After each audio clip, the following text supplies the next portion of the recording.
Good morning. Tony DeWitt, Missouri appellate attorney and a guy who likes to make the law make sense on YouTube.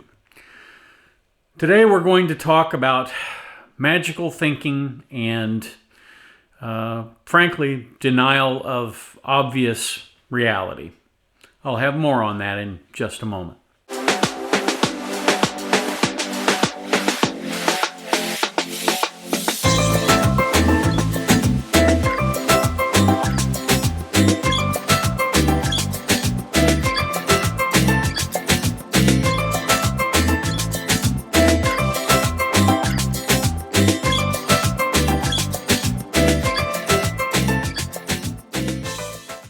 So, in the last couple of days, you may have seen this clip, which talks about Alec Baldwin's shooting. I said, "Do you want to see that?" And she said, "Yes." So I take the gun and I start to cock the gun. I'm not going to pull the trigger. I said, "Do you see that?" She goes, "Well, just cheat it down and tilt it down a little bit like that." And I cock the gun. I go, "Can you see that? Can you see that? Can you see that?" And she says, and then I let go of the hammer of the gun and the gun goes off. Now, I don't claim to be an expert on firearms, although I have numerous firearms. I don't claim to be an expert on the mechanics of how they work. However, I can tell you that in the 1800s, where the movie Rust was set, that there were not any semi-automatic weapons that were in common use. And so the gun that he was using on that set was a revolver, and the revolver that he was using was a single-action revolver because double-action revolvers weren't invented yet at the time that the movie was being filmed. Now, there's a big difference between a single-action revolver and a double-action revolver. A single-action revolver requires you to cock the gun first and then pull the trigger. There is an excellent tutorial on this on the Heavy Duty Country site. The Heavy Duty Country YouTube channel has a good explanation of how this works. I want to talk a little bit about people who deny reality in order to live in comfort in their own minds. It is very common when you deal with clients that they will deny things until you prove to them that those things are indeed a fact. I had a client once who came in, and as part of our routine inquiry, we asked, "Have you ever been convicted of a crime?" Now, we don't care as lawyers if you've been convicted of a crime. That doesn't mean that you are somehow giving up your rights to any kind of compensation later on in life. What it does mean is that we need to know about that so that we can prepare to meet that evidence if we have to go to trial. Inevitably, I've had numerous clients who said, no, nothing like that.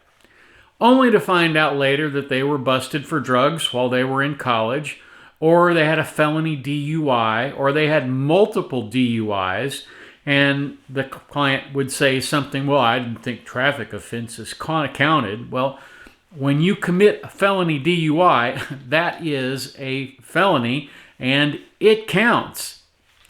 So, what you have here with Alec Baldwin is Alec Baldwin completely ignoring legal advice. No lawyer ever tells you to go on national television and make a false claim. And there is no way his claim can be true. The engineering, the physics, the mechanics of it simply do not work out. No pistol of that nature fires unless the gun is first cocked and then the trigger pulled.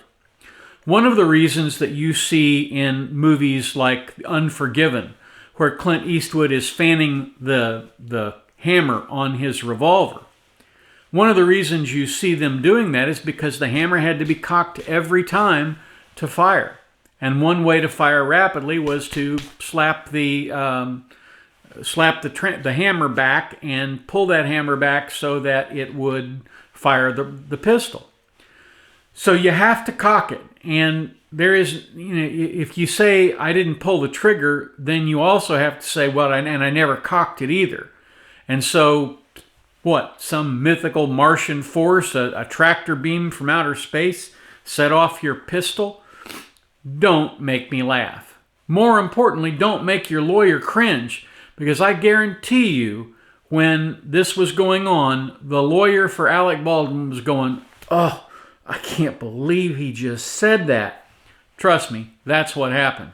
Because that's what always happens. We don't want our clients talking when there is a possible criminal felony charge that could be leveled against them. And even if it's only negligent homicide as opposed to felony murder, even if it's only that, you're still looking at significant jail time, and you're not going to get credit for having been somebody who impersonated Trump on Saturday Night Live. Alec Baldwin made a terrible mistake by going on national TV. If you remember nothing else out of all the videos that I've posted, remember this. If you get involved in something where there is a strong chance that you could be charged criminally, you don't say anything to the media. Your response to them is always, "I'm sorry, I cannot comment. On the basis of legal advice, I can't comment. Sorry, have a nice day." You don't need to be rude or ugly. You just say, "I can't comment." And the reason you can't comment is because nothing you say will help you, and everything you say will be used against you. All lawyers, all competent lawyers know this, and public relations is less important than keeping you out of jail. Alec Baldwin's reputation as an actor is much less important than keeping him out of jail. And unfortunately, when you have an ego as big as Alec Baldwin's, you just ignore good advice because you think you know best. Well, I can almost guarantee you that if there are criminal charges filed, and if they're filed against him, that eventually he is going to come to regret that, and you're going to hear him on the stand say, "Well, yeah, I did pull the trigger.